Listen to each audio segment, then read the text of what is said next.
Okay बेटा, तो हम लोग अपने नए केस स्टडी पे आते हैं। एक नया क्वेश्चन के साथ ऑर्गेनाइजिंग चैप्टर की केस स्टडी सॉल्व की जाएगी और ऐसी ही प्रैक्टिसेस आपके लिए हेल्पफुल होंगी बोर्ड एग्जाम अपेयर करने के लिए। तो क्वेश्चन है, Aradhana and Gandharv are head of two different department in Yamco Limited. Yamco Limited एक कंपनी है जिसमें आराधना और गंधर्व क्या है, डिपार्टमेंटल हेड है।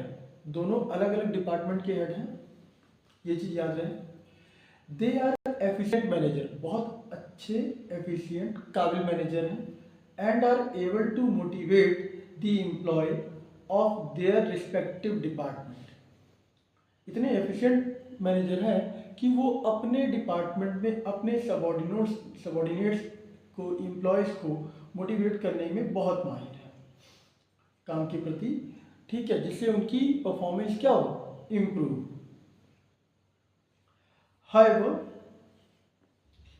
their drive to excel in their own sphere of activity instead of giving emphasis on objective of enterprise has hindered the interaction between the departments that Aradhana and Gaurav are heading. Actually हुआ ये है कि इन दोनों का अपने department पे इतना ज़्यादा फोकस, इतना ज़्यादा एम्फेसिस था, जिससे कि ये दोनों आपस में तालमेल नहीं रख पाए।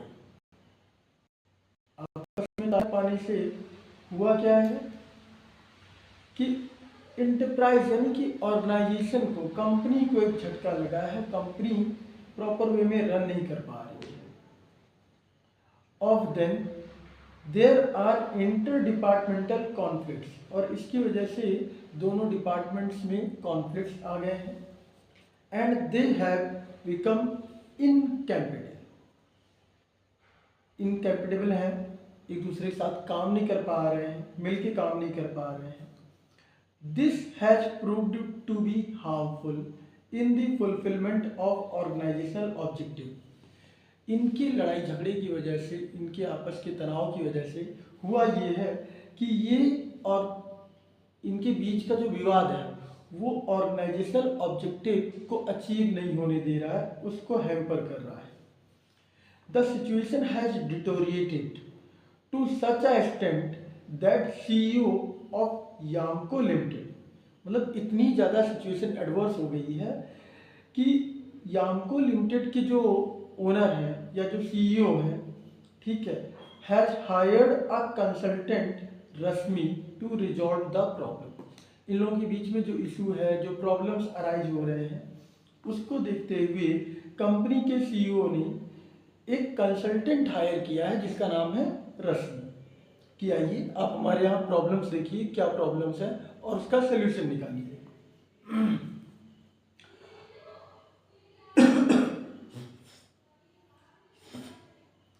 After studying the situation closely, situations को क्लोजली स्टडी करने के बाद Rashmi found that the problem arising due to inflexibility.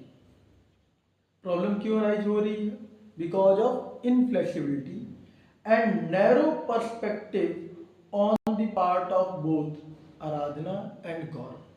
आराधना और गौरव इनफ्लेक्सिबल है, दूसरे के साथ तालमेल में कमी है, एक दूसरे के तालमेल में, ठीक है, जिसकी वजह से प्रॉब्लम अराइज हो रही है। She is of the view that this situation is result, मतलब रश्मि का व्यू क्या है कि जो सिचुएशन अराइज हुई है ये किस चीज का रिजल्ट है? The type of organisational structure Yamco Limited has adopted, जो कंपनी ने ऑर्गेनाइजेशन स्ट्रक्चर अडॉप्ट किया है उसकी वजह से ये प्रॉब्लम अराइज हुई है, ठीक है। ये पूरी केस स्टडी आपने पढ़ी। आराधना और गौरव दो डिपार्टमेंट्स के हेड हैं, बहुत अच्छे हेड हैं, मीन्स बहुत एफिशिएंट हैं, वो अपने वर्कर्स को, अपने एम्प्लॉयज़ को बहुत अच्छे से मोटिवेट करते हैं। लेकिन प्रॉब्लम आ गई है, दो डिपार्टमेंट्स के बीच में प्रॉब्लम आ गई है, दोनों डिपार्टमेंट एक साथ काम नहीं कर पा रहे, उनके बीच में बहुत सारे मसले, बहुत सारे इश्यूज आ गए हैं। ठीक है, तो कुछ ऐसी प्रॉब्लम नज़र आ रही है। अब इस केस स्टडी में एक क्वेश्चन अराइज होता है कि फ्रॉम द अबव इंफॉर्मेशन, जो क्वेश्चन क्या है, from the above information identify the organisational structure adopted by Yamco Limited. Yamco Limited जो कंपनी है, उसने किस टाइप का ऑर्गेनाइजेशनल स्ट्रक्चर फॉलो किया है या अडॉप्ट किया है। ठीक है, और उस स्ट्रक्चर के 3 एडवांटेज हमें डिस्कस करनी है। कितने? 3 एडवांटेज हमें डिस्कस करनी है यहाँ पे। तो जब हम किसी भी ऑर्गेनाइजेशन में अलग अलग डिपार्टमेंट्स की बात करते हैं जो अलग अलग फंक्शन परफॉर्म कर रहे होते हैं, तो उसके बेसिस पे जो निकल के आता है हमारे पास रिजल्ट, वो क्या होता है कि कंपनी ने अडॉप्ट किया है फंक्शनल स्ट्रक्चर। कौन सा स्ट्रक्चर? फंक्शनल स्ट्रक्चर कंपनी ने अडॉप्ट किया है। ठीक है, ये हम आइडेंटिफाई कर पा रहे हैं पूरे केस स्टडी को रीड करके। और फंक्शनल स्ट्रक्चर के जो एडवांटेज है, एडवांटेज क्या होते हैं? सबसे पहला एडवांटेज क्या होता है कि जो वर्कर्स होते हैं, ठीक है, जो वर्कर्स होते हैं वो स्पेशलाइज्ड हो जाते हैं। क्या हो जाते हैं? स्पेशलाइज्ड। तो इसे हम कह सकते हैं कि functional structure promotes work related specialisation. क्या प्रमोट करता है? Work related specialisation. क्यों? क्योंकि उनका फोकस स्पेसिफिक फंक्शन पे ही होता है। जो प्रोडक्शन डिपार्टमेंट में वर्क कर रहा है उसका जो फोकस होगा वो प्रोडक्शन से रिलेटेड होगा। जो परचेज डिपार्टमेंट में काम कर रहा है उसका फोकस परचेज डिपार्टमेंट से रिलेटेड होगा। जो सेल्स डिपार्टमेंट में काम कर रहा है उसका फोकस हमेशा एम्फेसिस कहाँ होगा? सेल्स की तरफ होगा। इससे क्या होता है कि उन वर्कर्स की एफिशिएंसी उस काम के प्रति बढ़ जाती है।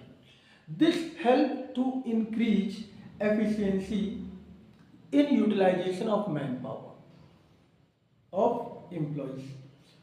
तो एक बात तो ये निकल के आती है, दूसरी बात निकल के आती है, वो क्या है? जो दूसरा एडवांटेज हम कह सकते हैं, functional structure facilitates control and coordination with in department.